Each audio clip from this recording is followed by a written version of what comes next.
After our dinner last night with Olette Pomar, I tried to first to provide some kind of synthesis of yesterday's proceedings. That didn't work, and then I thought I could at least give a summary, and even that proved to be more difficult than I had intended. So what I've done is I've just jotted down some things I remember. This is not, and I think the people who presented are going to be rightly offended that I've not done justice or even understood their argument, and they're right. So this is by means, really, of sort of jogging your memory so that you will recall some of the things that were said. I began, Kenneth Lewis, by urging us to adopt a somewhat skeptical attitude toward the possibilities presented by technological advances. Recalling Freud's pessimistic views regarding human possibilities, he emphasized that a long-term consideration of history does not encourage contrary optimistic views. The possibility of a destructive element existing in human nature suggests that we view the prospect of accelerated progress with some foreboding. In addition, the historical, social, and economic constraints on the development of science and technology should also make us skeptical of the promises of science as bringing us a new Eden. Then Charles Kanter began with an overview of the prospects for genetic engineering. He said, "We are entering a new age with our new ability to control both genes and the environment. Selection will henceforth be primarily artificial and not natural. In these terms, the fittest species is the one that presides over selection. More genetic selection has been done in the last 18 months than in all of human history. Medicine will now change to a preventive mode, either somatically, that is not passed on to future generations, or germline therapy, which will be inherited. While Europeans on the whole are suspicious and prejudiced against genetic manipulation, the Chinese, for example, are quite enthusiastic about its prospects. Artificial selection is already being done extensively in China and India. While it is uncertain that we will be able to recognize what human beings have become by the year 2200, one of our major goals should be the attempt to preserve diversity in the human population." Lee Silver followed and amplified and elaborated some of Charles Kanter's views. He emphasized the kinds of reproductive technologies that will soon be available to individuals, especially to parents who want to advantage their children. That is not necessarily to assure them of happiness, but to guarantee them success in life. These technologies will include reproductive technologies, which address problems of infertility, and genetic technologies, which are addressed to problems of preventing disease. Objections based on ethics and fairness are frequently based on ignorance and inconsistent reasoning, since genetic manipulations are not more unfair on the whole than natural reproductive strategies, which have always resulted in genetic injustices.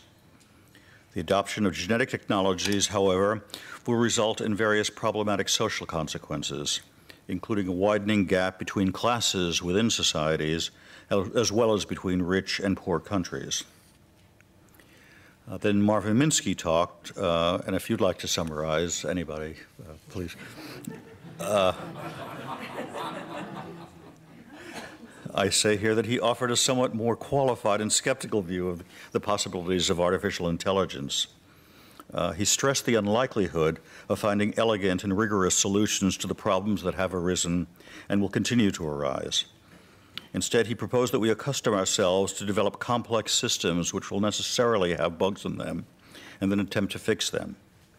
In general, he urged that we emulate in more complex ways the ad hoc and improvisatory approaches that characterize natural systems of analysis and problem solving. Christine Peterson focused on the issues of preserving human nature as we know it.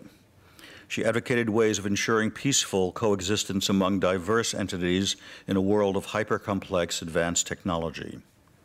She emphasized the astonishing rate of progress that we might expect, urging us to anticipate this progress in the real world in a way that we are used to encountering it in science fiction.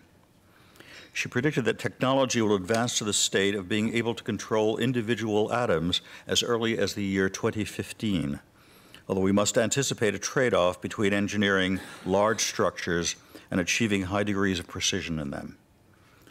Some of the developments we might look forward to are the adaptation and use of nature's own machines, as well as those of our own design.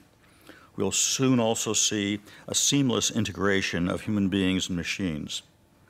Because of the ways technology will affect human beings differentially, and the different wishes of various human beings to the possibilities offered by technology, a major goal of the future should be efforts at preserving and protecting diversity. Steven Pinker emphasized the importance of the concept of human nature in thinking about technological innovations as applied to human beings.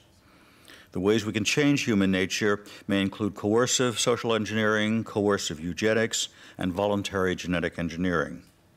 He is, however, skeptical about the inevitability of some of the prognostications offered previously, and thinks that some of these predictions are unlikely to be realized in our lifetime. He based his skepticism on the general fallibility of predictions, the complexity of behavioral genetics and neural development, and the complicated relationships between genes and traits, as well as various impediments in human nature itself. In general, he counseled tentativeness, realism based on established facts, and an overall conservatism in attempting to formulate policy. Richard Schacht offered a more abstract philosophical defense of the concept of human nature, lamenting its apparent disappearance from academic philosophy in the last century.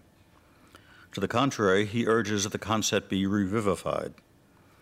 Mere material description and analysis are inadequate to address many of the problems we need to consider when trying to plan for the future or to formulate policy.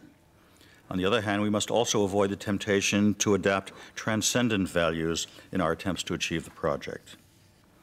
Daniel Kevlis offered an account of popular views of the coming genetic revolution and placed it in the context of two previous revolutions of man's view of himself. These are the ones associated with Galileo and Darwin, respectively. In general, he sees the newest revolution, the present one, as a deconstruction of human nature into its constituent parts and a biologization of human nature. He reminded us of previous conservative uses of eugenics and its attempt to exculpate guilt. The new ideas of being able to change human nature involve a biologization of identity and a commodification of the body. And all these trends seem to be occurring in a commercial context. He called for the development of an ethical discourse to deal with these new trends. Georgeanna took quite a different approach, emphasizing in contrast to most other speakers the threats posed by technological advances. He asked if it were possible to stop technological advances, suggesting ways of developing mechanisms for directing technology while at the same time protecting the rest of us. Emphasizing the importance of species consciousness in conceptions of justice, he stressed how human rights derive from a notion of human nature. In these terms, an attack on human nature, an attempt to change its fundamental characteristics, or germline genetic engineering should be considered a crime against humanity, since in his view, it poses the distinct possibility of encouraging genocide. He suggested ways we might develop enforcement mechanisms against such practices. I apologize to all the presenters yesterday. As I say, these are mnemonic devices rather than any kind of summary or analysis. I would just observe in closing that nowhere in the preceding presentations, I think, has there been a coherent presentation of the notion of human nature, either from philosophical, biological, or political, literary, whatever point of view. It's floating in the air, and I wonder if some of the disagreements and confusions have to do with our failure so far to tackle that preliminary question. So that's a challenge and maybe a hope for today's proceedings. Thank you.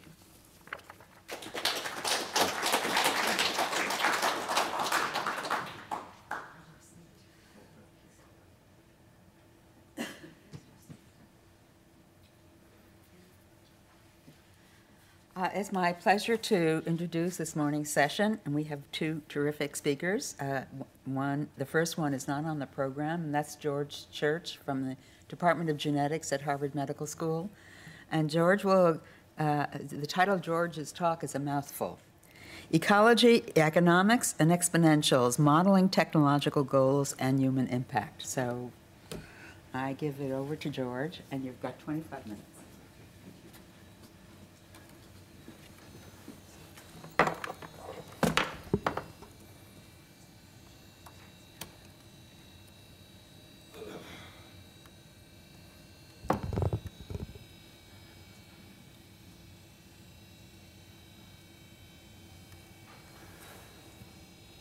Okay. You can see from my title that I'm talking about the topic of this conference, which is both genomics and computer science. My laboratory works on both genomics and computer science, and I've been interested in both of them for many decades. And I'm going to try to, many of the previous speakers have talked a lot about coulds and shoulds, and I'm a little bit closer to asking about when and how. In other words, what sort of timelines are plausible, not necessarily deterministically plausible, but and also how we think about this economically. And I don't just mean in terms of dollars, I mean in terms of environments, ecologies, and so forth. So this slide may or may not distinguish me as a wild-eyed, blue-sky dreamer. Question is it possible that I could walk into a doctor's office and actually the outcome be determined to some extent whether I had a bacteria or a drug or a virus infection? Right now, they basically say take 2 aspirin and see me in the morning, or they give me some arbitrary drug, usually without diagnosis. Do we need to kill each other on the highways, and do our computer systems have to be so insecure? Now, obviously, these are not. I'm just joking when I say this is 250 years away, hopefully. But this is what more seriously we're talking about. I'm going to give you a feeling for what we do in systems biology, then some speculative specifications for where we might go with human nature, whether or not we want to, potential timelines, and then limits to mass and to costs, and then possible pathways that are maybe a little more explicit than we've been talking about so far. My background is in modeling, both modeling of evolution of biopolymers, such as proteins and DNA, but also the three-dimensional structures that constitute the molecular machines that we've been talking about, and eventually the ecosystems. And what are the point of models? We'll get to this in a human context soon, but from the research context, it's to share data, to be able to search through data, like in Google or BLAST, for those of you in our field, to merge data, to assemble data, to check it, and to design a next set of, not just the next set of experiments, but the next set of tools and technologies. So if systems biology to me is a breath of fresh air, I lived through 2 small revolutions, not nearly as big as the last 2 were mentioned, the Darwinian and Galilean, but these 2 were recombinant DNA and genomics. And they both were reductionistic in a certain sense. Genomics was high throughput reductionism, but it broke the way to rejuvenating systems biology, which is a very old discipline. And we not only think about the central molecular machines as machines, and you'll see some examples of that in a moment, sort of like the nanotechnology that we heard about yesterday. But we also integrate this into metazoans like ourselves, including cancer and stem cells, into ecosystems.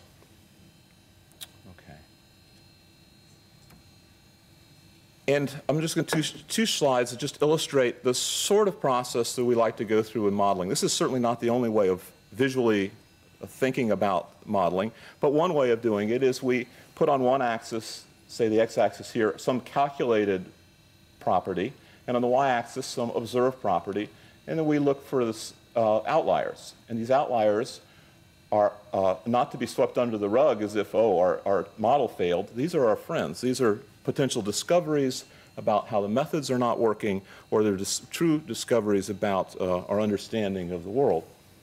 And so here we're comparing various predicted protein properties. This is kind of down in the trenches, sort of early, what's now called proteomics. But you get the idea as we compared observed and calculated properties. That was at the dawn of proteomics. This is a much more recent paper where we're comparing flux data and the behavior of mutant organisms, actually whole genome mutagenesis, and the effect of various models. Here you can see these same kind of scatter plots of predicted versus observed experimental fluxes for 3 different models. You can see some of them have really great correlation and others do not. And the deviation here is that some of these models make the assumption of optimality, and they succeed in some cases and fail in others. And others have a deviation from optimality, which is very interesting. So optimality is a good thing to bet on in biology. I mean, you wouldn't necessarily bet your entire world on it, but it happens very frequently that the systems are optimal for whatever they've seen over the last million or so years. And they're also optimal under a variety of conditions that they've seen. And we've heard about both natural and artificial selection. And I think Marvin Minsky yesterday said he was dreaming of ways to make humans that varied over about 3 logarithms in mass, but we've already done that with dogs. And he's worried about whether you could squeeze the same amount of brain potential over that range in size. And I think people that are familiar with these 2 breeds of dogs probably feel they're both fairly intelligent. But the point is, how do we take this 10,000-year history of genetically manipulating single molecules? These are, by the way, single molecule manipulations. And now do, where we actually have some atomic precision, the appropriate, not necessarily specifying every atom, but many of them with atomic precision, and get to diversity. There was some speculation yesterday as to whether too much change, especially in our superficial characteristics, would not be acceptable to us in terms of humanity, in terms of their being able to breed and so forth. But I think that this is speculative, and there's quite possible that there's a great tolerance for diversity. So the limits of diversity are going to be set by what we can do. And here's some speculative specification sheet. Sort of in the past, a very fast person might be able to do 50 kilometers per hour. Could we possibly go up to tens of thousands of kilometers per hour? It's quite a feat to get down to 75 meters. Remember, that's about 7.5 atmospheres in the ocean without any. And then could we go down to 4.5 kilometers? Historically, by the past, I'm talking about our ancestors, ancient ancestors. We were restricted to the visible, what we call visible wavelengths of light, which is 0.4 to 0.7 microns. Could we extend that to the full range of gamma rays at picometers to long wavelength radio at megameters? Generally, there are some tribes that can sleep at 0 degrees without clothing and shelter. The question is, could we get closer to absolute 0, like 3 degrees Kelvin? Memory. Historically, it's a little hard to maintain memory in anthropoid apes and our ancestors for 20 years. Could we have memory that persists for 2,000 or more? And I think you've probably guessed the answer to how far in the future this is. And what do we mean by human nature? Actually, the last speaker nicely introduced this. I'm not sure I can answer it, but these are sort of things that we might expect to be part of human nature in terms of the way we apply the intelligence that we have. It's a little glib. But another way that's perhaps a little bit more closer to the rest of the theme of this talk is that there was one Darwinian breakthrough, or maybe a cluster of Darwinian breakthroughs. And this allowed us to be hyper-adaptable, much more so than any of our ancestral species. And the new thing was we no longer were that dependent upon DNA for our inheritance and for evolution. This is, I know you think that you've heard some of the things I'm saying here, but this is really important, is that we were not limited by our germline. And we keep hearing these questions about our germline. The big breakthrough is that we can do anticipatory modeling, and that we're not just a theoretical species, we do experimentation. We basically run an evolutionary trial and error as many times as we can in every situation we run across in life. And so these, maybe you should call these two breakthroughs, but they're all related to this hyper-adaptability. We are not limited by DNA anymore. So that's the take-home here. It is very likely that these children here inherited their culture, their language, their possessions, and so forth, and are very similar to their parents, not just because of their DNA. Likewise, this family or classroom full of laptops, the laptops are just as much of their being as their DNA is. To say we should not change their germline, perhaps we should not be changing their laptops as well, okay? I mean, I'm serious. So is germline engineering the fastest threat or promise? I think Charles Kanter was talking about some think tanks that he was involved in, and this was the greatest threat. Maybe I misunderstood that, but I know other people are worried about this. And we're starting to change ourselves in fundamental ways. But I would argue that somatic engineering is much more close at hand and much more of a promise or a threat, depending on how you look at it. Changing via the germline engineering takes about 20 years to see the result. Our predictive methods are weak, and they will probably remain weak during the learning curve that we're up against in the next 50 or more years. On the other hand, somatic engineering can take days. And I mean somatic in the broadest sense, whether it's putting inorganic prostheses into our bodies or outside of our bodies connected to them loosely, or organic chemicals, or somatic cell genetics, etc. The other problem with germline engineering is the continual problem of ethics of adults choosing for children, or adults choosing for other adults, in a certain sense. The phenotype, I would say, is more predictable. We have justifiable skepticism of be able to predict let's say you have a fertilized egg, and you can choose, you've got a series of fertilized human embryos, and you can choose one. They're not that predictable, but by the time you get to our age, it's very clear what prostheses and drugs we need. It's clearer than in an embryo. Similarly, if we want to work on ourselves, then histocompatible adult stem cells may be more accessible and more appropriate for changing, sort of doing really rapid prototyping on consenting adults.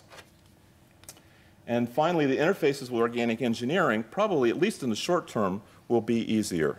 The nanotechnology, or even more ordinary inorganic engineering, was closer at hand with adult somatic engineering.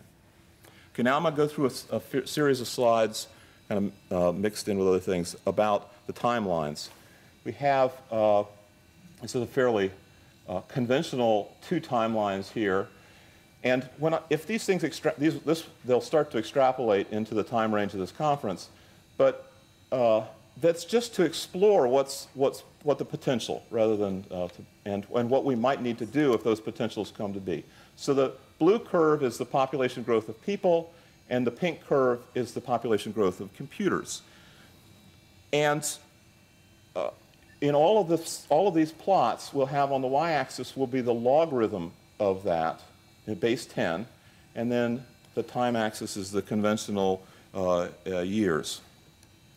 And so where this goes, even though it's going, a simple exponential would be a straight line, okay? And this computers is fairly close to a straight line.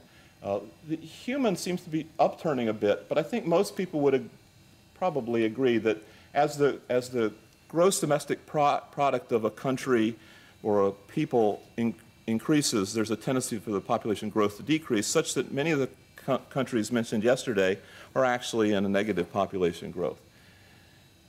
Okay, so in that case, the number of CPUs or their CPU power certainly could overtake people. So let's talk about CPU power. This is definitely steeper than exponential growth. This is fit instead of with a linear fit to this logarithmic linear plot. It's more a parabolic fit. And here I have extended it out to the year 2250. And all this is basically saying is we've started with Western Europe being dirt poor on average around the first millennium. And now they're on the order of $20,000, and maybe they'll be in constant dollars in the millionaire range on average. But of course, we're going to change radically by then.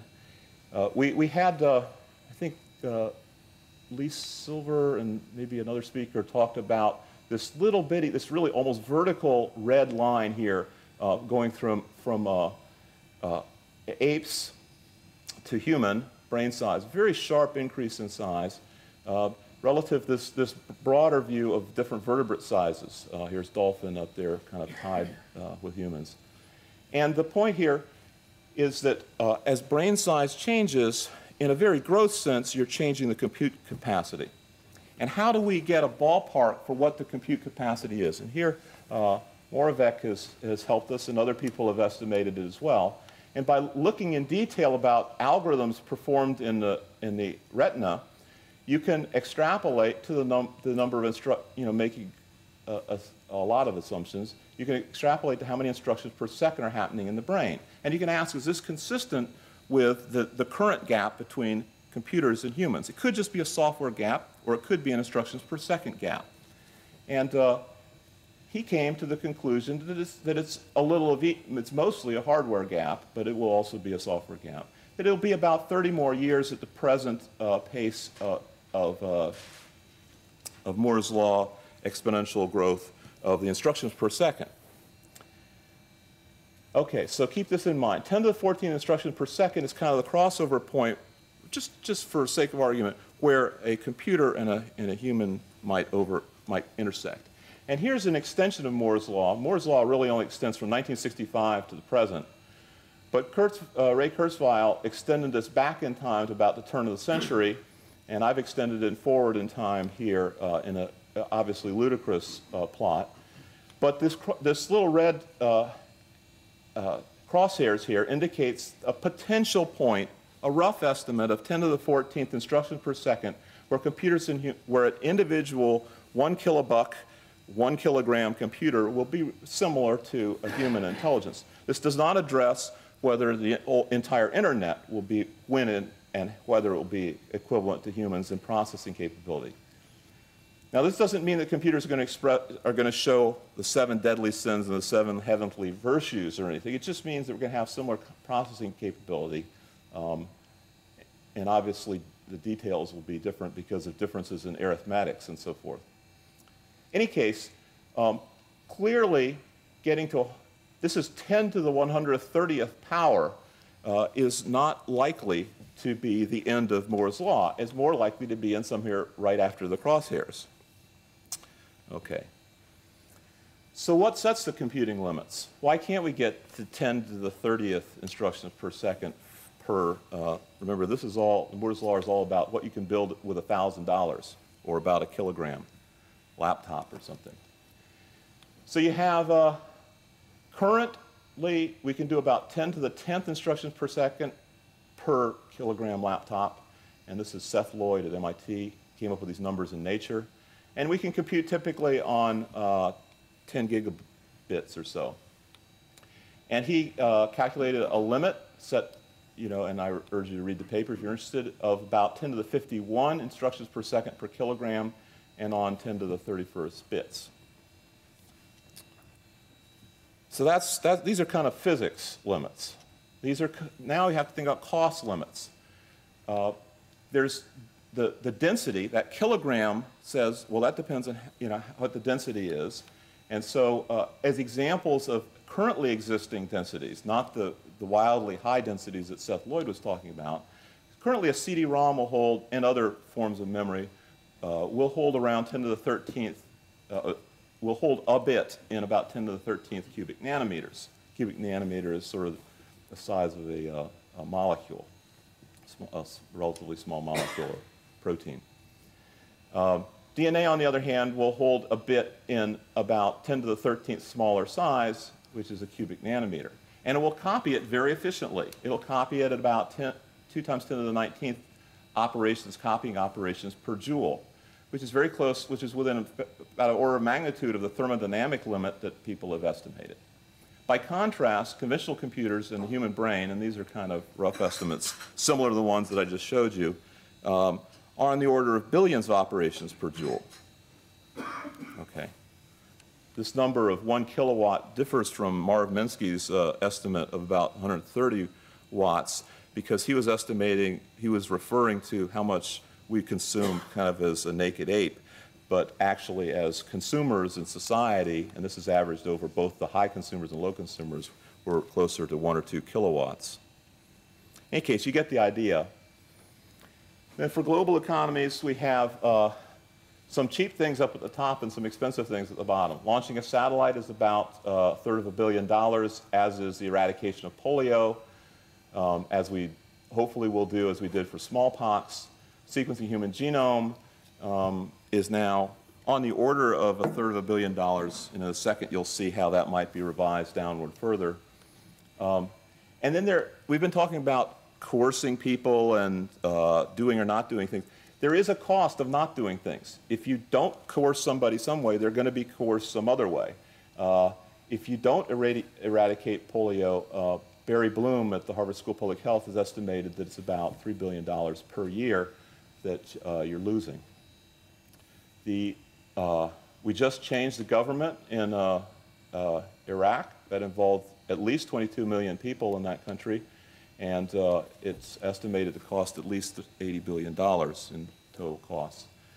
And this is a truly amazing number. In fact, I'm really just reporting this to you. I find it hard to believe that 5% of the global gross domestic product is dedicated to hackers and e-viruses. I didn't even realize that that much of the GDP was dedicated to computers.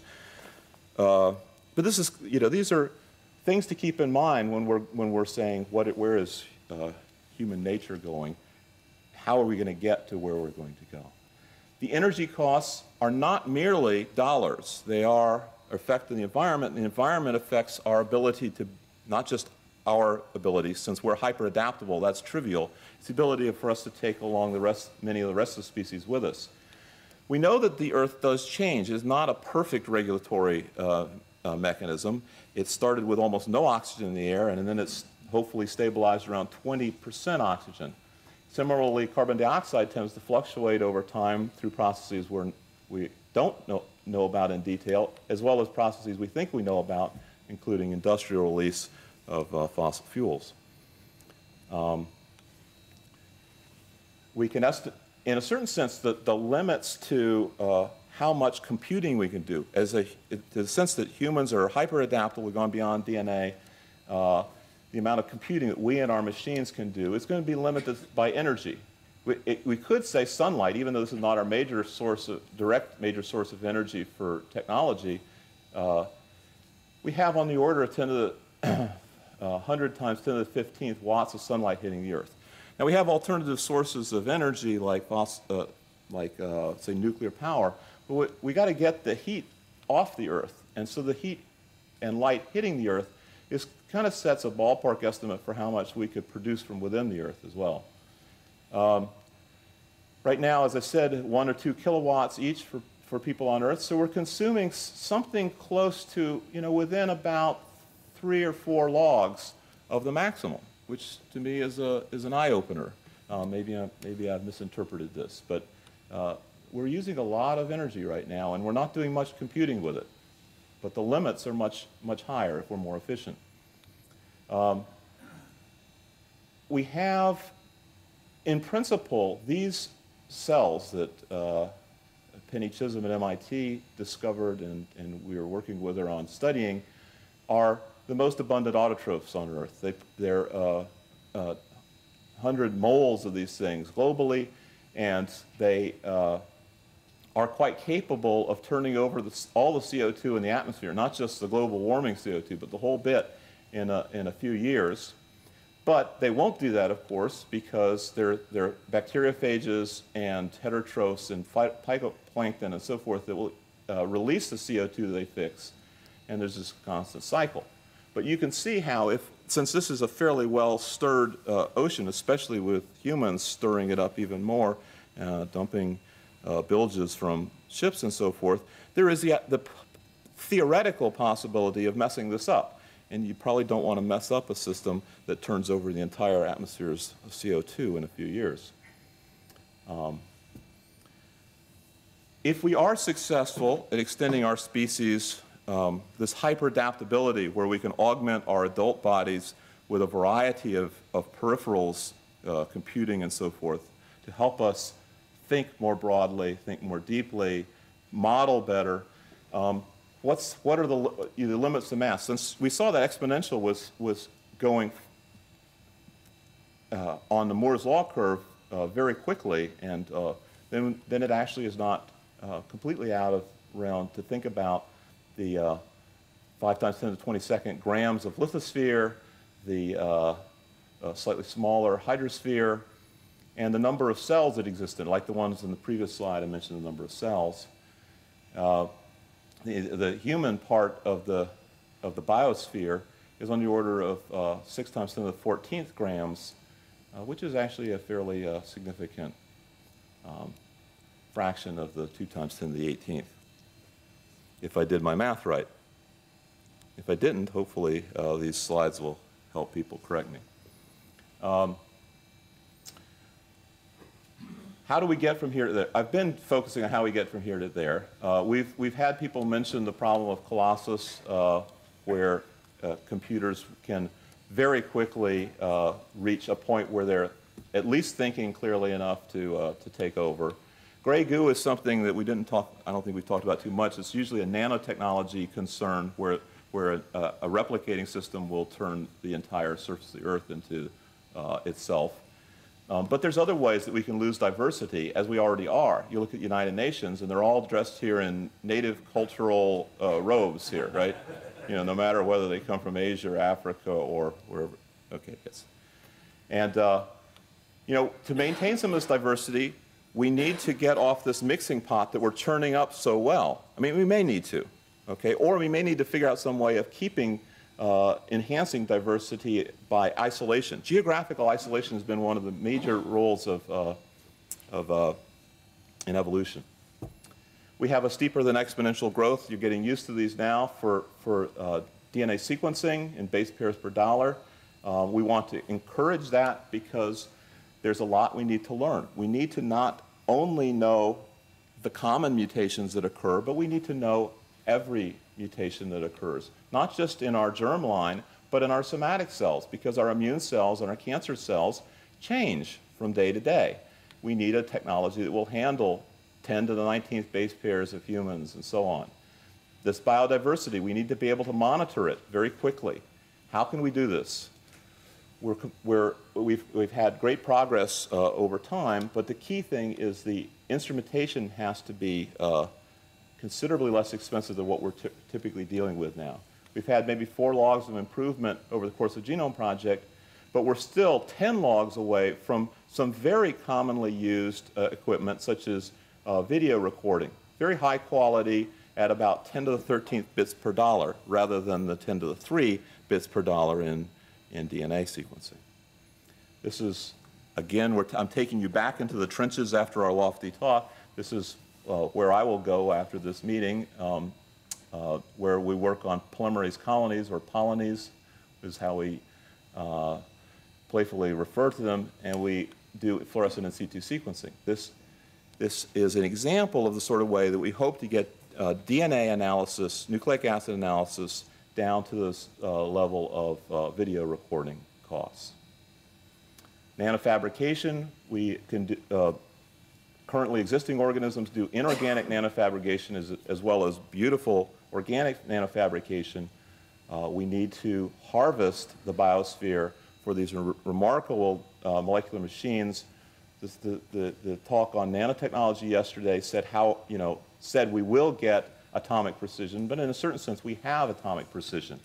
And so another project that our lab and hopefully others will be participating in is making synthetic genomes where the basic chassis and power supply that we need for nanotechnology is harvested from currently existing biological systems, notably DNA, RNA, and protein synthesis, and we can get very fast replication for fast prototyping, maybe 100 times faster than any currently replicating system. This is all with currently existing parts, maybe as little as 90,000 base pair genome. This is a piece of a spreadsheet that talks about the 90,000 base pair genome, and this is kind of a schematic for all the pieces. And you can see we're going through and we've synthesized most of these components in the laboratory. So in summary, this is where we've been in this talk. Talked about systems biology, my love at present, and because it is so embracing and more holistic than where we've been over the past couple of decades. I said that those speculative specifications were actually some specifications where we've already been, and the timelines are not only exponential, but they're higher than exponential. They may not last that way forever, but they ultimately will be limited by mass and cost in terms of energy and environment, and not just our species. And how do we get there? I've described some pathways to inorganic nanotechnology that uses biotechnology to get there. And human biology has to keep up so that we don't get a Colossus Forbin project where a computer takes over and, or maybe it doesn't have to keep up, but it probably will, because we can work with adult stem cells, not just embryonic stem cells, and we can start using this nanotechnology. And thinking about our inheritance as something bigger than DNA, and therefore germline changes are the least of our worries. So thank you.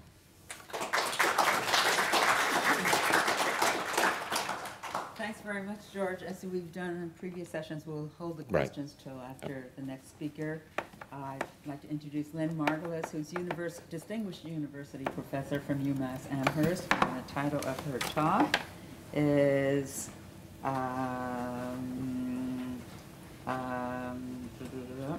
Biospheric Technologies and the Myth of Individuality. Thank you for inviting me to BU. And we had this dinner last night in the midst of this gorgeous concert, piano concert by this woman, Claude, somewhere in Beethoven's Appassionata. I realized that I brought the wrong video. In fact, I didn't bring a video at all. And these people have been setting up a video. I didn't bring a video at all. I brought my camera with my real video, the one I'm working on. It was in my camera. So I disassembled my sister's video machine, and I very rapidly, after 4 hours worth of playing with unscrewing back and all that, I've been able to copy a different one, a much more technical one, that we're going to see a little bit of, because I can't imagine making these people set up all this video and not showing it. What I was going to show you, let me start this way with Charles DeLisi. I can't talk about the future. I feel so humble toward the past. The past is so complex, and we spend all our time reconstructing it, evolutionary past, you know, the past history of cells, that to think about the future in the technological terms that the previous speaker, that Dr. Church just did, boggles my mind. And I would start with, and I will end and start with Emily Dickinson, who's my next door neighbor. We really do live on Dickinson property. And this is very appropriate since the weather is clearing up. A little madness in the spring is wholesome, even for the king, but God be with the clown who ponders this tremendous scene, this whole experiment in green, as if it were his own. Well, that's the way I feel about this meeting. It's kind of it's clowning to really think that we can predict in detail the CO2 of the atmosphere or the genetic, or the germline, that's the one. I have a PhD in genetics, and I just have some small idea of the difficulty of the problems of the complexity of these problems. And so what I'm going to do is share with you some of the past phenomena, because that we can't even reconstruct them, but we can begin to start and probably say nothing at all about the future, except Emily Dickinson's last poem. If I forget it, remind me to say it. It's about "For nature is a stranger yet," and it talks about us biologists and others who are trying to think we know nature. So we'll need the lights down, please. I really have to have those lights off, those front lights.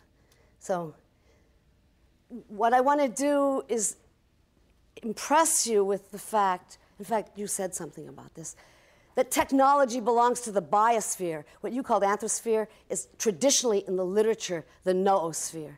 That is the sphere of human influence figured out in the late 19th century and the early 20th century. So I want to do something about technology, and I want to show you some technologies that are really ancient, that are architectural, habitat alteration, and better control than this room, for example, when it comes to light, temperature, chemical composition of the water flowing through. Better technologies, and very much older. The one thing that distinguishes our species, there's only one thing in my opinion. Of course, it's speech and symbolism and all of that. But I say we can talk. That's one thing that the other species that I'm going to show you the technologies can't do. We can talk, and therefore we can lie. That is, deceit is all over biology, but the ability to lie, that's unique about our species, and I guess that's the only thing unique, really. So we're going to look at technology, ancient technologies. We're going to look at individuality, and when I say the myth of individuality, we're going to see composite, to the extent to which organisms are composite. That's what we're going to see in the film. And we're going to see how the World Wide Web was anticipated. The human one was anticipated by Samuel Butler, and the web itself, that is worldwide phenomena of communication amongst what looks like individual organisms, has been on the Earth for maybe 3,500 million years. And we have direct evidence for that. So that it's of course, not silica computer technology, but it's a technology that has been in existence long before people. Now, okay, so we're going to see pre-human agriculture with the biospheric technologies. This is the video I forgot, and this is the main point I wanted to make, and that is that I'm going to show you Homo photosyntheticus. Now, that's a very plausible future. That is where people use the photosynthesis that's abundant. In fact, the prochlorococcus one is the one we had in mind, to actually, for example, shave your head, put the plastids, put the photosynthetic entities under your scalp, lie under the lights, which we seem to want to do more than anything else in the world, and at least pay our own way because we would have a photosynthetic source of carbon and energy. Now, that sounds bizarre to you. It's happened over and over again, where animals that are predatory like us, that are contentious like us, that require absolute food from outside like we do, have developed associations with very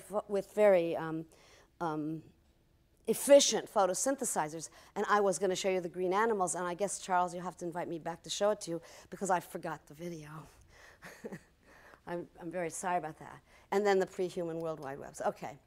Science is the only news. Everything else is he said, she said Stuart Brand, and I consider him a co-opted radical. He's the creator of the Whole Earth Catalog. I consider him having done a huge service to all of the rest of us with the Whole Earth Catalog. But I think he's right. I think that everything else is he said, she said, in various different languages. And the values of science include, of course, a burning curiosity. I mean, none of us would do any of science at all without some curiosity.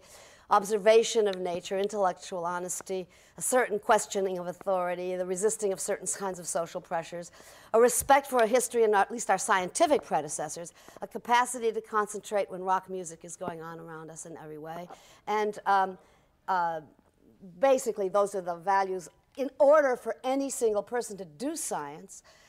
And I think what we need to know is that these are the values of science, not necessarily those of scientists. Okay, let's look at technology. Technology is a property of the biosphere. And I mean, I really liked your talk, but I think we don't have to go naked to 4,500 meters. We can go with the Alvin to 4,500 meters. That's the beauty of people, is the evolution of the machines associated with the people. We don't expect to, I mean, we're going to do robots on Mars long before people are going to go there if we get through the space program. But anyway, the concept is that the technologies are really a product of the biosphere as a whole, and that independence, this is something Vernadsky said a long time ago, independence from the biosphere, that is single human body independence of the biosphere, or any other body, is absolutely equivalent to death. That's exactly what death is. It's physically moving any organism away from the biosphere, and it's totally predictable. And it's been done, it's been done a little bit. We are entirely and completely and always dependent not only on the biosphere. When was it Armstrong who said, "One step for mankind, a giant step for man, and tell me a small step for man." Go ahead, tell me, what is it exactly? Right, exactly. Thanks, Peter. He didn't say, and a giant step for the 10 to the 9th bacteria, protists, and others that accompany me on the moon, because he didn't think about it. But of course, that's what he was saying, to say nothing of the organisms left behind that had allowed him to get that far. I mean, he was not independent from the biosphere. Okay, so Emily Dickinson said, and I like to look a little more at such a curious Earth. So let's do that. And this is what the Earth looked like to her, actually 2 weeks ago in Amherst, but it probably looked like that in the 1880s when she did her 1,725 poems, by the way, none of which, 4 were published, and none of them were published the way she wanted them to be. They fixed her rhymes. Anyway, here's an example of a biospheric technology. These are these large termite mounds in Africa, and they are regulated by temperature within 0.5 degree centigrade.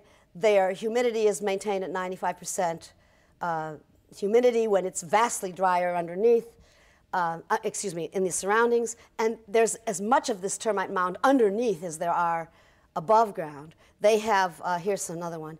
Here's another example. This picture by Reg Morrison, the Australian photographer. And they have amazing free-form architecture on the inside, channels, and there's a general pattern, but each termite mound is unique and in detail. So the air flows. They have divisions. They have morgues inside. They have schoolrooms inside. They have, of course, hatcheries. The queen lies on her back and puts an egg out every 20 minutes. From the front, she's very much like the rest of the termites. From the back, she's 4 inches long. And all she does is lie on her back and produce these eggs. At any rate, now where's their source of carbon and energy? It's from the fungi that they have learned to grow as crops, as agricultural crops. They carry around little packages of what we would call seeds, but they're really spores of fungi, and they plant them. And they have up to 30 million or so termites in these mounds, and then they have all sorts of animals associated with them as well. Many other kinds of organisms have learned to live inside, just like our cockroaches have learned to live inside of it with us. Now, for the subject of this conference, I feel really strongly that you guys read this book. The Spirit in the Gene, Humanity's Proud Illusion and the Laws of Nature. It's by this man, Reg Morrison, who, as he says, is only a photographer and only done 4 other books. But they're all picture books. He's been watching what's happening to the outback in Australia for the last 30, 40 years. And the point of the book is to explain why we have 99.9% of our DNA in common, roughly, with chimps. We are chimps from a really biological point of view. We are just another chimp. But we are obviously different from the chimps. What is that difference based on genetically? That's what his book is designed to answer. And I think it's an amazing and wonderful book. And since he says, I'm not an academic, I'm not a scientist, he's a wonderfully well-read person, and he's collected, it's not his data, he's collected data from many, many fields, including psychology and brain science and linguistics, and of course natural history, which is his forte. And I just think I just agree with his opinion. I don't deal with humans as much as I mean, if I can help it. Excuse me. But insofar as I do, I really think he's got it here. And the thing that's so wonderful for biologists is that there's not a cliche in the book, because all of his examples are Australian. He talks about the frogs that breed the little babies in their mouths, and they open their mouths, and the tadpoles are growing in the mouth water, and they open their mouth, and the frogs come out. He talks about these reticellid spiders that have used exactly the technique that the Romans used to capture their prey. They make a big net, and then they capture them in the net, and then they put poison darts in them. I mean, the things that we think we've invented. Dorian, what's the name of that woman? Janine? Dor. What's the name of that woman? Janine, what is it? Benya?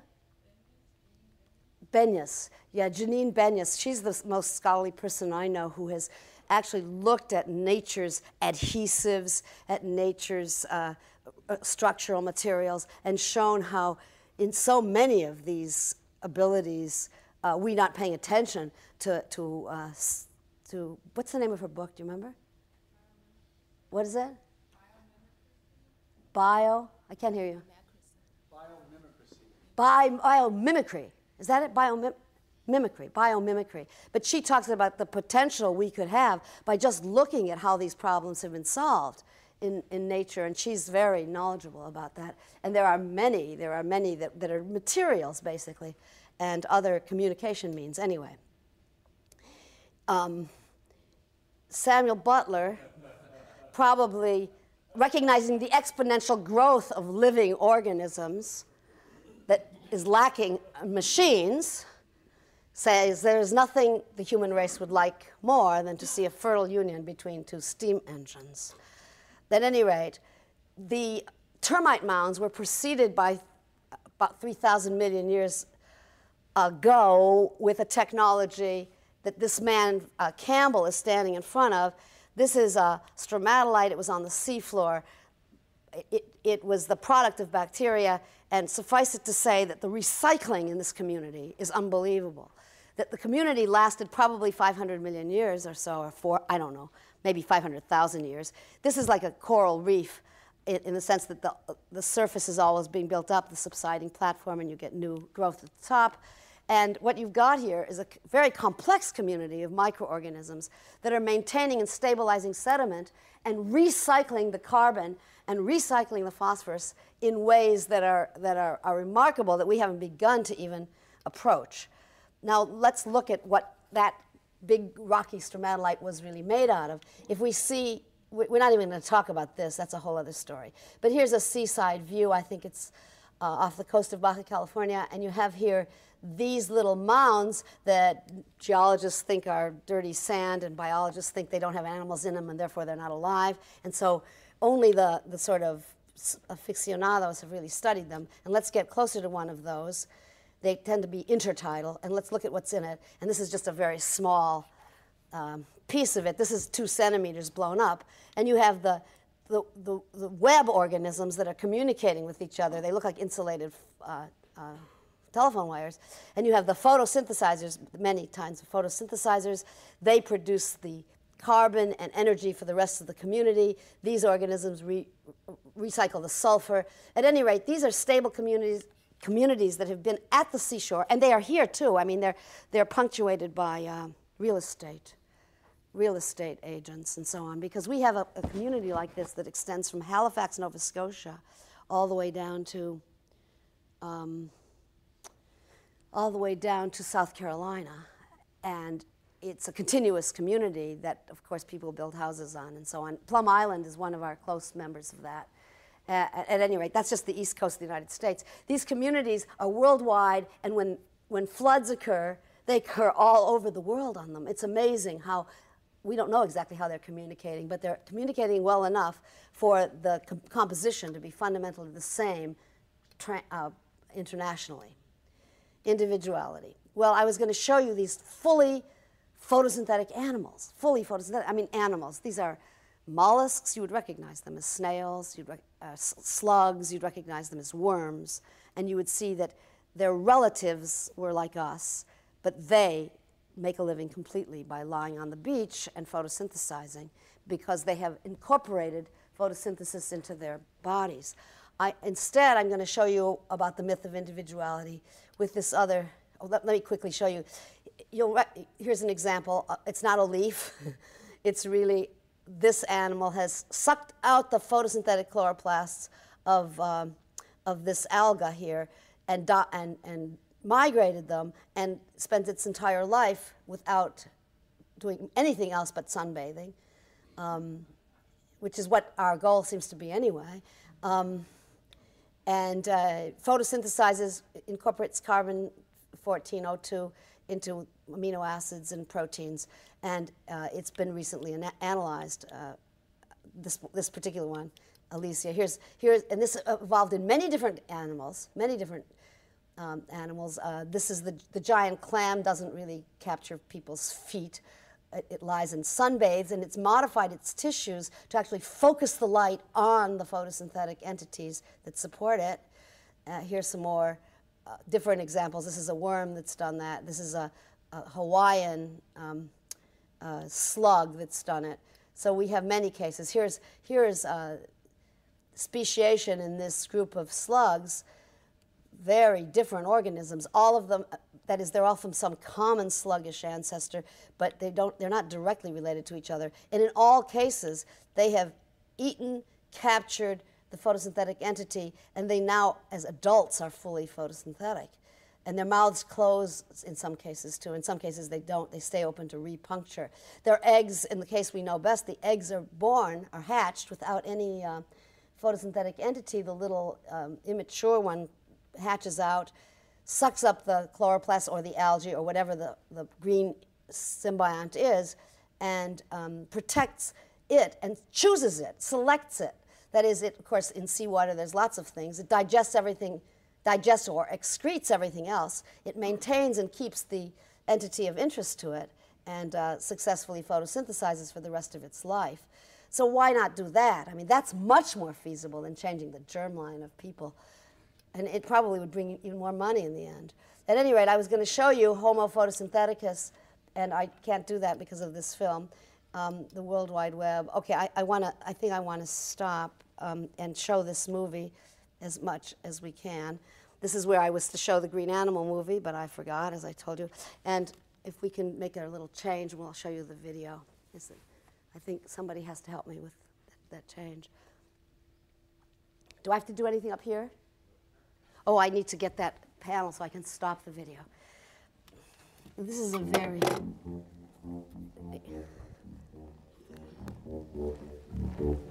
This is the video that we're really... Oh, boy.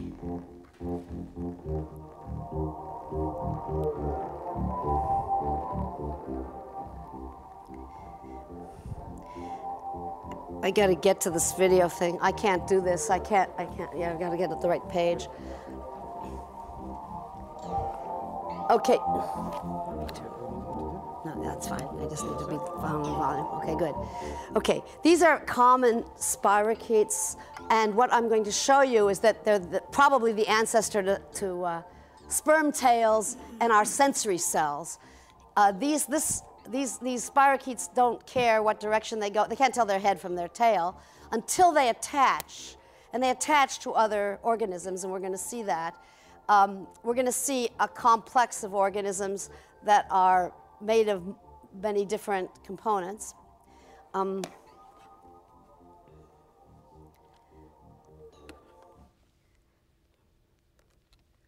wanted to go. I don't want you. It's 15 minutes, and you don't want to watch all this. Okay. Now, the spirochetes themselves are able to form resistant forms, something that humans can't do at all in the individual body. They can form resistance forms. I'm sorry, this is so dark. But they are light sensitive. That is, the reason these are light sensitive is because they're following their food source. There's a photosynthetic food source. They also have group behavior, just like we have, just like subways at 5 o'clock. See, this is the kind of group behavior. They're very sensitive to their neighbors. And if you dilute that with a little bit of fluid, they'll all go their own way. And then you take the fluid away and they'll start this again, so that they are physiologically very sensitive. And here, now, of course, those of you who aren't familiar with this, the famous spirochetes are of the Lyme disease agent and the, okay, watch this. They also draw within themselves. This is going to draw in.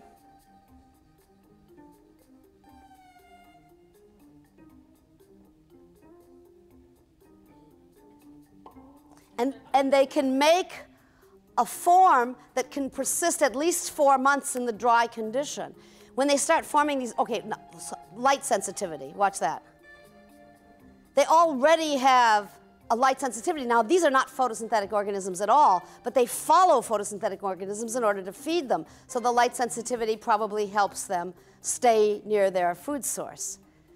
And they swim away from the darkness into the light. This is why I wanted you to move up a little bit.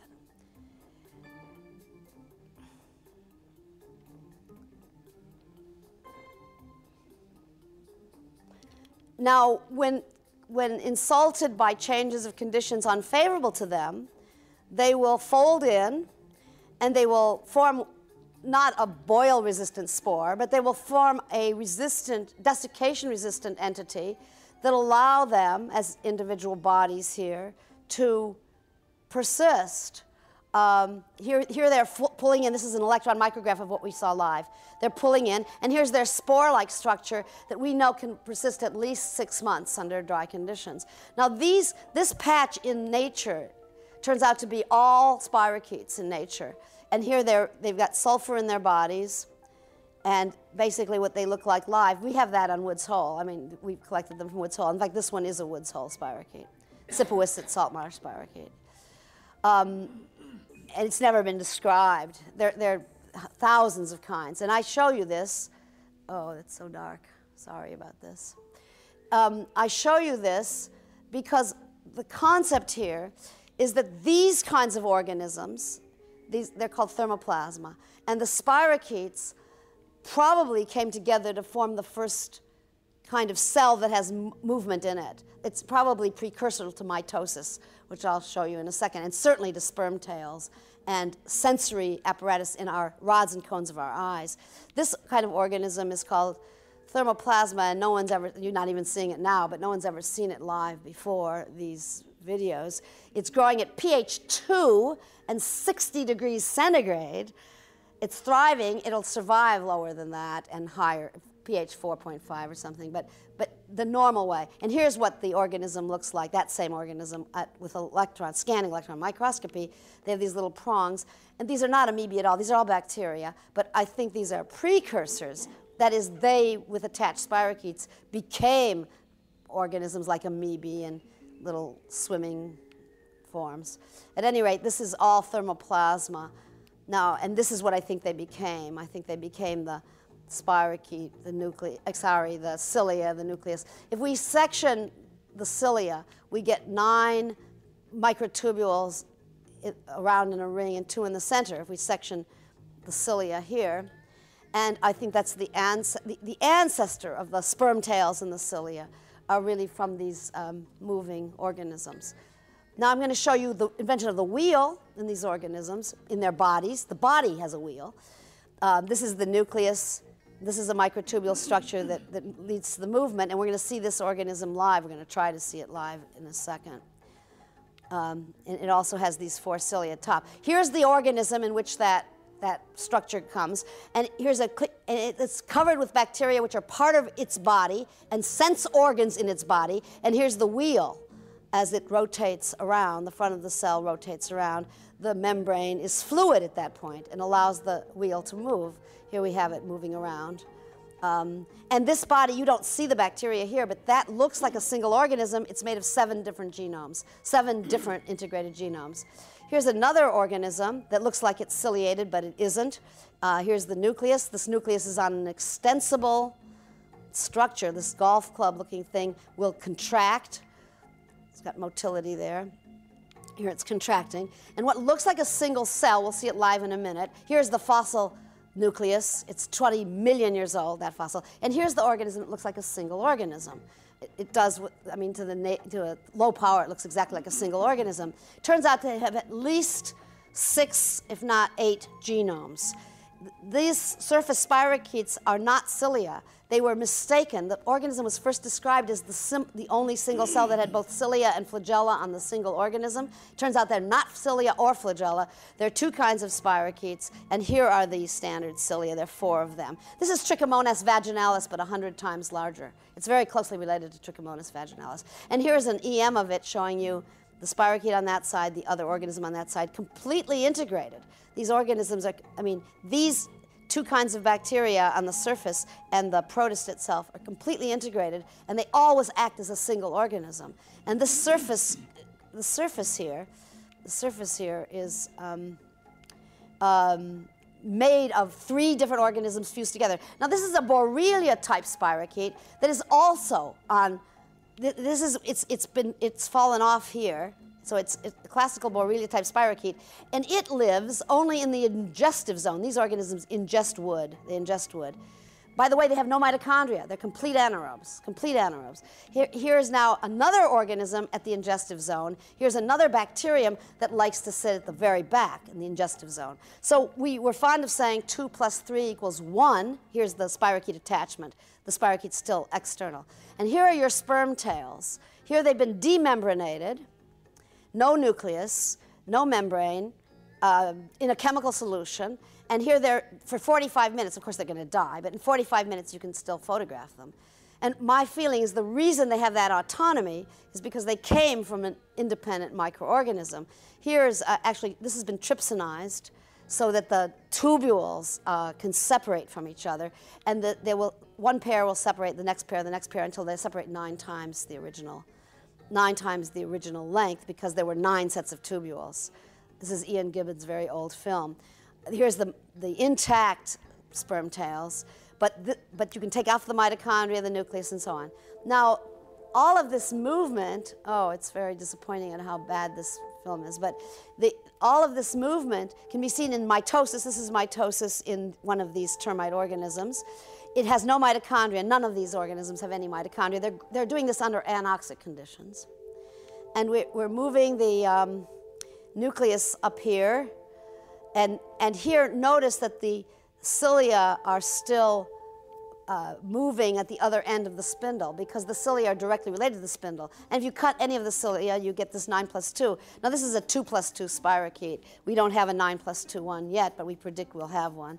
And these are tubules, the size of standard real microtubules inside of a spirochete. And here's a tubule organizing center looking structure inside of a spirochete. And we're looking for the ancestor here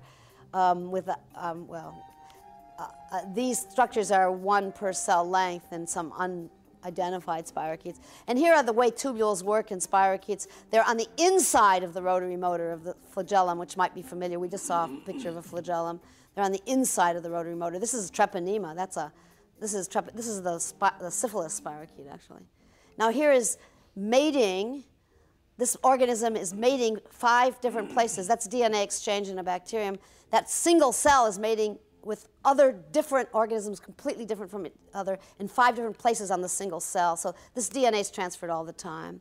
Here's an organizing center. I won't bother to tell you all this stuff. But what we see is if the organism is using its cilium to swim, it has great difficulty doing that during division. And that's because the same materials are used to divide as they are to swim. That one's swimming. This one's having trouble swimming. This is a feature that no animal cell has ever solved. These are more advanced than animal cells, because animal cells, once they grow a cilium, they die. They can't swim. Once they grow a cilium, they can't divide. Now here's what we thought of with Homo photosyntheticus. Here's one of these little organisms that picked up photosynthetic entities and is now living in the light, does not have to feed. And I mean, there's no reason we can't do that. people can't do that because it's happened over and over again in evolution. This is a beautiful mitosis. This is the hero of this whole story. It's called the centriole. Here's a mitotic figure. And I mean, the centriole and the green stuff is anyway. Anyway, here is the product of the integration about 2,000 million years later. And this is the animation we're working on, and it's totally unfinished. That's sulfur globule. And both of those kinds of organisms have DNA, of course. I don't know why the DNA is not coming out. It's red, and it's not coming out at all. Very interesting. The red signal didn't get copied. Well, anyway, what it's supposed to show, we're finished. What we're supposed to show here, oh, there it is. The DNA is mating of the two very different kinds of organisms. It's mating, and they get integrated, and they form a new form of life. And then we're missing all the rest of it. I think we should stop this film. I can't get to the right page fast enough, so we'll stop it, and we'll just do, I don't want to show you the old animation, and we'll just finish 2 slides here. Do I need to do something to put this on again? Can you operate it from there, the PowerPoint? Oh, we've got it. Okay, let's turn off all the lights, please. Okay. Sorin Sonia, a wonderful emeritus professor, all the lights off, all the lights off. All the lights off, please, I can't stand the lights. A wonderful professor shows how, anticipation of the World Wide Web, he shows how bacteria are exchanging genes all the time. We just saw one cell exchanging genes in 5 places on its body, all right, it's exchanging genes all the time. And that this exchange of genes leads us, when we study the bacteria in a test tube, to think that we're studying the computer, but what we're studying is one terminal, because the computer's out there in nature, and you throw those genes out in nature and they're picked up very easily under selection pressures. And he's shown how the bacterial genetic system is so bizarre that if we found it on Mars, we wouldn't have recognized it. But we have imposed our animal thinking on how this works. But basically, a gene dropped here can be shown to travel to almost anywhere on land, anywhere else on the world, so that the whole bacterial system evolves as a web. And Samuel Butler anticipated on the eve of the discovery of the telegraph, and this is going to be my next to last slide. It's my last slide, I think. But anyway, he was commenting on the telegraph in the very end of the 19th century.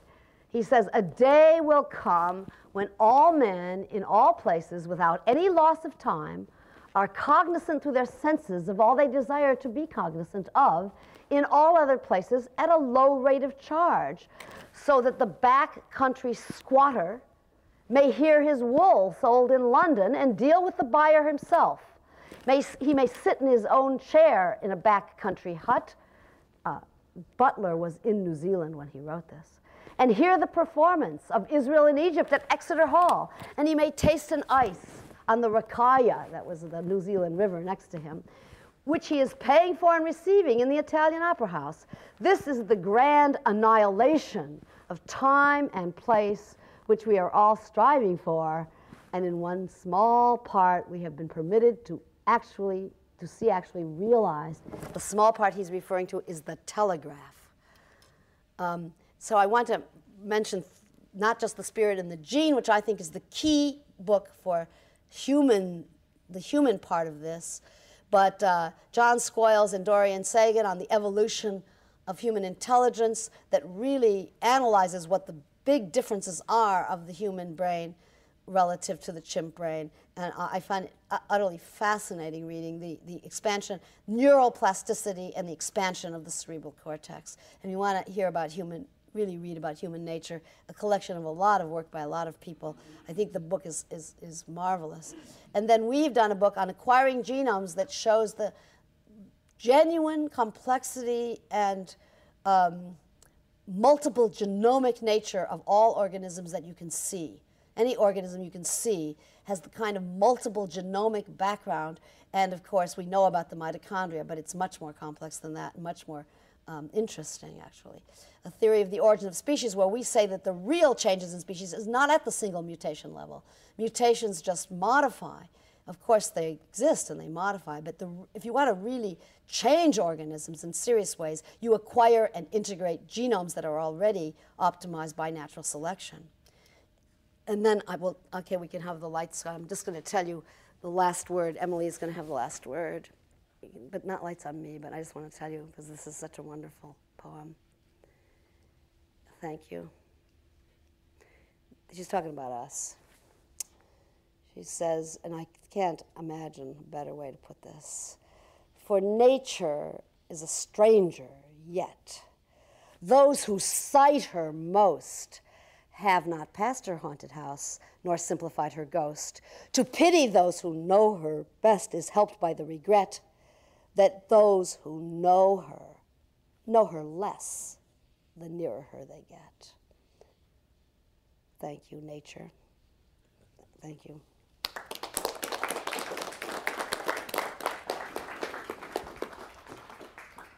What's next? Well, thank you, Lynn. I need some guidance from a higher level organizer. Can I take, we're running out of time, can I take 10, 15 minutes for questions? Who's in charge? You are. Okay, questions. Maybe both Lynn and George should come up. This will be very brief. When you say, Ms. Margulis, when you say, is this on? When you say mate, are you referring to a sexual act or a reproductive act or both? You can see that's a layman's No, question. this sexual reproduction is very confused in our own minds because we need sex to reproduce, as you well know. But most of the organisms, in fact all of them with which I deal, those are temporally separate. And that was simply a recombination, which was a sexual recombination. But reproduction is something that must happen later, but it's nothing to do with reproduction. Mate. Suggests both for us. It does, and it was poorly chosen. Thank you for It was a recombinant act. Yeah. Oh, I'm sorry. Who's got, I guess I'm not. I have one. I had a question for George Church. Could you just say a few more words about how the synthetic mini genomes could be a pathway to nanotechnology? Just fill in just a few more details on that. Yeah, well, usually the nanotechnology requires some way of machines building machines. It's like the first compilers. You had compilers building compilers, but you had to write one from scratch or from previous parts. So it seems to me that the first thing, that the first assembler that we have that actually does atomically precise manipulations is the ribosome. And the ribosome is the basis for most protein synthetic-based life forms. And that is something we have working in vitro in kits. It's something that could be used to make a variety of polymers and hence eventually purely inorganic replicators. So these things are, the mini genomes you're describing would work with the ribosome itself? The ribosome is the major part of it. Yeah. Okay, got it. Thanks. That's great. A question to George Church. You spoke about this avoiding this gray goo and the colossus problem. So does it mean that you advocate the biological augmentation versus carbon-silicon integration? So the question was, as a possible preemptive antidote to the colossus or gray goo, where inorganic machines get out of control before we help them be better than us. I'm not sure that a purely biological strategy is superior to a mixed strategy, but the point is that no matter whether it's biological or inorganic or mixed, there's a possibility of getting homogenization without diversity. I think as both speakers in the session are, in fact, almost all the speakers have urged that it's important to be able to maintain diversity. And when you start stirring things up, a lot, then you can get predators and parasites that can reduce diversity. And so one way to maintain diversity is having geographical isolation, but we'll have to probably think a little more creatively than that. Some kind of isolation. Yeah. Anyway.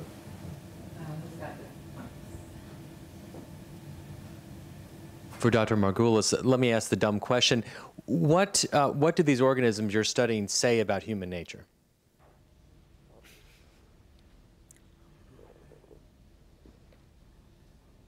What do they say? That all the, let me do the sense organs that we think are unique to us have precedence.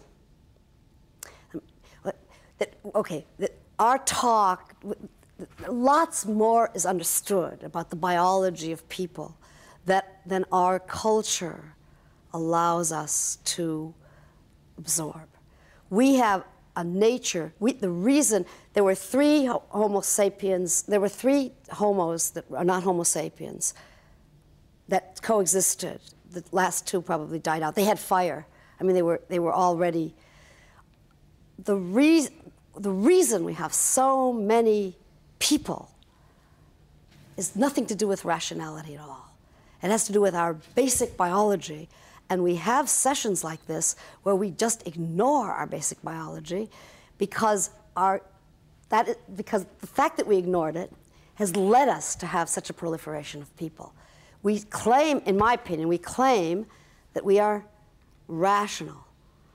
And we can show very clearly, scientifically, that we are very far from rational, and that the reason we act the way we do is because the way our ancestors acted led to more people, including the loss of 2,200 recent diverse cultures. I mean, recently, the last 50 years, 2,200, what you showed with the next is one small example, but approximately that number of cultures and languages have been lost. Actually, there's 6,000 languages, 3,000 or something in New Guinea, 3,000 in New Guinea, according to Diamond. And we have continually, this Western white, the guys on the right, not on the left in your slide, right? The guys at the computers on the right, have succeeded, in overwhelming not just the cultures and the organisms, but we do things that I don't know why we think we're doing it, but we do things that ignore our fundamental biology when scientifically we know a lot about our fundamental biology, but culturally we can't accept it. So are you saying that there is no human nature, that it is simply our biology? That there's nothing separate that separates us then from the chimps? Yeah, I don't see, what separates us it's got to do with the brain wiring, the cerebral cortex, for social purposes and symbolic purposes, that is very different, because you can't scream to a group of chimps and get them to commit suicide en masse. And you can clearly do that by just screaming on television. You can get us to commit suicide en masse, right? That's what they're doing in Iraq. And this behavior of believing symbols and creating an internal mindset is the only difference we have. It's a huge difference. It's led to 6,000 million people. But we don't see that in a biological context at all. We see it in a so-called political or economic context. And my feeling is that the biology is there for us to look at scientifically. It's totly predictable. In Atapuerca, they have evidence in the caves, 800,000 years of human habitation and pre-Homo sapiens habitation. That's in Burgos in Spain. And they have 33 skeletons at one level, humans, where 100% of them are participating in cannibalism in one way or another, in very sort of taking off the bones. They have the scrapes from when people are locked in a cold place, unable to feed, they will feed on each other. That is totally predictable. Crowding behavior is totally predictable. And we just don't want to pay attention to that stuff because it's uncomfortable. It's science, though, and that's what Reg Morrison's book does, science. That's great. A question for George Church. I don't mean to put you on the spot. I noticed you gave a quote of Hans Moravec's time estimate for something or other. Can you give some time estimates of your own on the kind of thing you talked about? Are you willing to make any wild guesses? I think the time estimates that I put up, I didn't mean to entirely delegate to previous work. I mean, I gathered them together as ones that I think represent a plausible earliest time. The times will inevitably be delayed because, not because we can delay any particular technology through will, but just through, laziness and lack of organization and wars and things like that. The entire bolus of technologies will be delayed. But I felt that those exponential curves would stop at some point, but probably not in the time range that we're first 50 years anyway. There are many ways that you can imagine those getting delivered. So it sounded like you saw some interesting things happening in about 30 years or a little more. That's right. I mean, some people are concerned this is some kind of critical point where things change out of the range that we can handle, and I think that's quite possible. And that's the reason we need to plan about it, even if it makes it uncomfortable.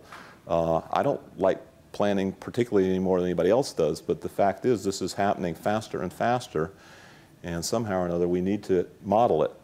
That's, in addition to symbol manipulation, part of communication is modeling. I agree with you on the time frame. Yeah. Can I follow up on Christine's question? I'm interested in the timeline specifically in terms of affecting human nature. I mean, we're here talking about changes in human nature. Do you have an estimate for when you might see this? Are you talking about a singularity, the way Kurzweil is?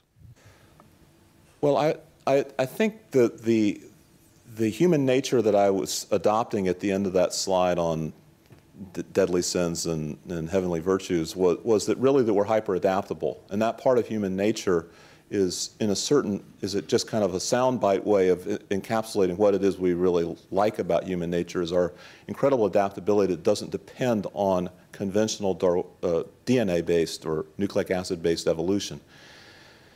So your question was, when will that change? I sincerely hope it doesn't change. I hope we will retain our adaptability where we can take the Alvin down to 4,500 and take the International Space System up to, out of the atmosphere and beyond. When the singularity happens where we're doing things that we wouldn't recognize now, and I'm not sure, but I would think it could happen in our lifetime. If hopefully our lifetimes will be slightly extended, our useful and enjoyable lifetimes will be extended, and we'll see that singularity. Hopefully, be part of it. I'm going to take the prerogative of chair and preempt the last question. Sorry, Lee. I wanted to ask you, I tend to be more worried about the future of humans than I worry about the future of human nature. And in that spirit, I have been increasingly worried by the efforts to construct artificial genomes, mini genomes that replicate very fast, and worry about the prospect of generating a technology that can construct viruses that completely evade our immune system. So do you think that worry is legitimate? Sure, it's legitimate, and especially in the context of this sort of meeting where we're trying to anticipate things that that could go wrong, either through natural processes, we get emerging diseases all the time, or through technology. We have some experience with trying to control I think in general, things that are sort of aqueous organic chemical based are a little more controllable in that than some of the worst case scenarios for nanotechnology, which could go through, say, deserts or soil. But we're facing the same sort of questions were raised at the beginning of recombinant DNA, which is how can you put in mechanisms into the organisms where you could pull the plug, or where the plug would be automatically pulled if they got out of the environment unit design. I think this is laudable that there was a recombinant DNA moratorium. Maybe it didn't last long enough. Maybe it should still be in force. There was no comparable moratorium on the internet. There was no, which is also has an infectious component to it. It spreads into our life, and then it spreads computer viruses into our life, and it's costing us 5% of our GDP. Right. It's precisely the rapidity with which the industry of making computer viruses has built that makes me anxious about biological viruses, particularly in today's political climate. So isn't it time for an international a regulatory agency to concern themselves? I think there are a number of agencies that have the concerns with this, and there are some editorial actions that are happening now that are regulating certain kinds of publications, and they may backtrack on that. There may be a backlash. The real problem is that if it's not in the public domain and there isn't a public discussion of how to do the equivalent of security in the internet with security on biological things, then all that information will be in the hands of the last people you want to have it. It'll all be secret. It'll all be done by terrorists or dark government agencies. So it's probably better to have it out in the open and have all the emphasis on defense, meaning scientists defending and making security. I don't know what the answer is, but something to talk about. Yeah. I think we need to break because there's another session in a little more than 15 minutes, 20 minutes late. Okay.